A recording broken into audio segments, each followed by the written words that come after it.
MLA और MPs को लेकर सुप्रीम कोर्ट का एक बड़ा फैसला है, यानी सुप्रीम कोर्ट की एक बड़ी जजमेंट जो है वो आ चुकी है। अगर कोई भी एमएलए या एमपी पैसे लेकर यानी रिश्वत लेकर संसद में किसी के हक में बयान देता है या वोट देता है, पहले तो उस पर कानूनी कार्रवाई नहीं हो सकती थी, लेकिन अब सुप्रीम कोर्ट ने अपने ही फैसले को बदल दिया। यानी अब एमएलए एमपीज जो है वो रिश्वत लेकर अगर किसी के हक में बयान देते हैं या किसी को वोट देते हैं या किसी का पक्ष लेते हैं, अब उन पर भी ऐसे ही कार्रवाई होगी जैसे पहले किसी पर होती थी। यानी नोट लेकर वोट देने का सिलसिला जो है वो अब बंद हो जाएगा। और आपने देखा है कि चुनाव जो है बस आने ही वाले हैं, उसे लेकर एक बड़ा डिसीजन आया है। यानी अब जितने भी एमएलए हैं और एमपीज हैं उनके पास कोई इम्यूनिटी नहीं होगी, यानी उनके पास कोई चांस नहीं होगा कि वो कानूनी कार्रवाई से बच सके।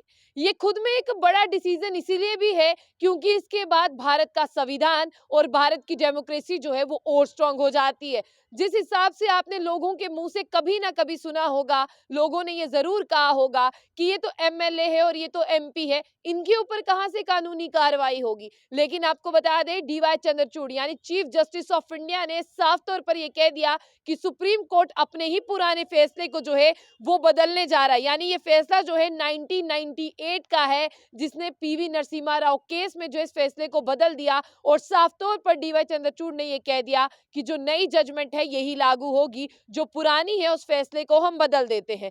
अब मैं आपको बता दूं कि 26 साल पुराना फैसला आज सुप्रीम कोर्ट ने बदल दिया। और इसमें सुप्रीम कोर्ट में जो है वो 7 जजों की बेंच ने जो है डिसीजन को एग्री किया और 7 जजों ने मिलकर जो है यानी 7 चीफ जस्टिस ने मिलकर ये डिसीजन लिया, जिसमें आर्टिकल 105 यानी अनुच्छेद 105 का हवाला भी दिया गया और कहा गया कि एक तो एमएलए और दूसरा एमपी और ऊपर से ये रिश्वत भी ले, यानी वोट लेने के लिए नोट की यहाँ पर जो कारोबार है ये बंद होना चाहिए। और सबसे पहले मैं आपको बता दूं कि 26 साल पुराने डिसीजन को जो है वो वापस करना, उसे भंग करना और नए डिसीजन का आना, ये बहुत बड़ी बात है। लेकिन अब आप लोग जानना चाहते होंगे ये डिसीजन था क्या। मैं आपको बता दूं, आर्टिकल 105 का हवाला देते हुए कोर्ट ने कहा कि किसी भी तरह की घुसखोरी यानी किसी भी तरह की ब्राइब लेना, रिश्वत लेने को छूट नहीं मिलेगी और रिश्वत लेकर वोट देने पर जो है अब छूट नहीं दी गई है। लेकिन मैं आपको बता दूं कि पिछला फैसला क्या था।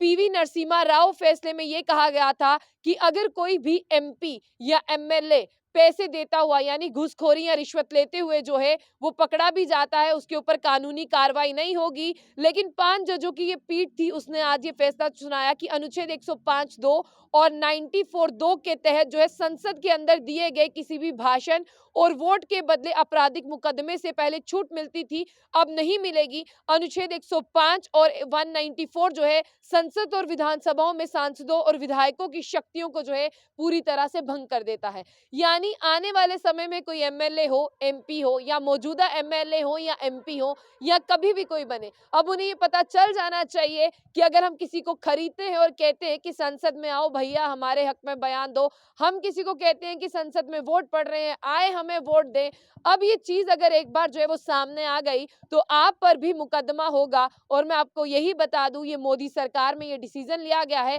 हालांकि ये डिसीजन जो है आज सुप्रीम कोर्ट ने लिया है, लेकिन हर कोई इसकी सराहना कर रहा है और हर कोई कह रहा है कि अब एमएलए और एमपी भी उसी तर्ज पर होगा जहां पर आम लोग होते हैं। आने वाला सीजन जो है वो चुनावों का है और चुनावों सीजन से पहले जो है ऐसे डिसीजन लेना कहीं ना कहीं बहुत सी सीटों को हिला सकते हैं।